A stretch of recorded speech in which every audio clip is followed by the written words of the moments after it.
Legend of Zelda Tears of the Kingdom is currently slated to release on May 12th. And if you're anything like me, you're praying to the Nintendo gods that your Switch will actually be able to run this game when it launches. But with the Nintendo Switch quickly approaching its 6th birthday, should Legend of Zelda Tears of the Kingdom be the Switch's last big game, opening up Nintendo to a new generation of hardware for its player base? I mean, I'm just some guy in his garage that talks about video games, but you start with Zelda and you end with Zelda. Doesn't get more beautiful than that. Are you listening? Hey, welcome back, friends. For today's show, let's talk about Tears of the Kingdom, also known as Breath of the Wild 2, or Legend of Zelda 30. Just depends on how old you are. Now, long story short, Nintendo graciously dropped a new trailer and release date for this game a couple months ago. And you know, as a casual Zelda fan, I have to say, this game looks really impressive. Like, the game seems like it's taking what Breath of the Wild did so well and building upon that with new mechanics and new temples to complete. And there is no doubt in my mind that this game is going to be a mega hit when it launches. But for me, the thing that impresses me the most about this game might be the fact that it's running on a Nintendo Switch. I mean, let's not forget, the Nintendo Switch launched back in 2017. And while at that time, the Switch was already out-specced by its competitors like the PlayStation 4 and the Xbox One, despite all of that, Nintendo was still able to put out what many have called the greatest video game of all time with Legend of Zelda Breath of the Wild. However, here we are,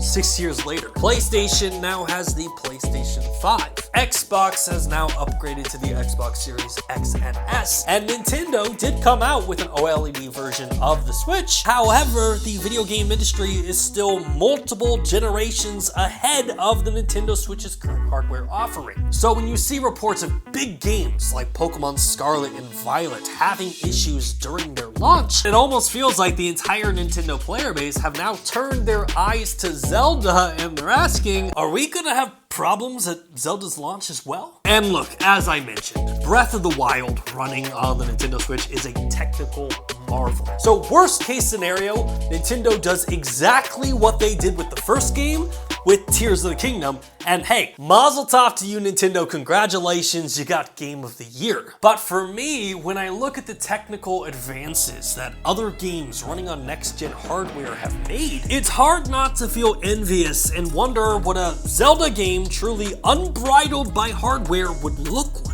Like, imagine for a second that we took Zelda and turned it into a game with the scale and size of the persistent world found in Horizon Forbidden West. That type of game could only be done on next-gen hardware. And this isn't really that far off of an idea, as we already know that Nintendo is talking about next-gen hardware. I mean, per the folks over at Digital Foundry, Nintendo reportedly canceled plans for the Switch Pro in order to focus on new next-gen hardware. And historically speaking, Nintendo averages a 5 to 6 year life cycle for their consoles. So if we are truly that close to the launch of a next-gen Nintendo console, then I mean, folks, Legend of Zelda Tears of the Kingdom should be the last big game to launch on the Nintendo Switch. Like, obviously moving into a new generation, you'll still have those cross-generational games that launches on the Switch along with the new consoles for a couple years. But when you look at first-party Nintendo exclusive games like Metroid Prime 4, Mario Kart 9, the next Smash Bros. Game, Donkey Kong, or even the next mainline Mario game, all of those should be branded as next-gen Nintendo titles. And look, I know the Nintendo Switch has a massive fan base, so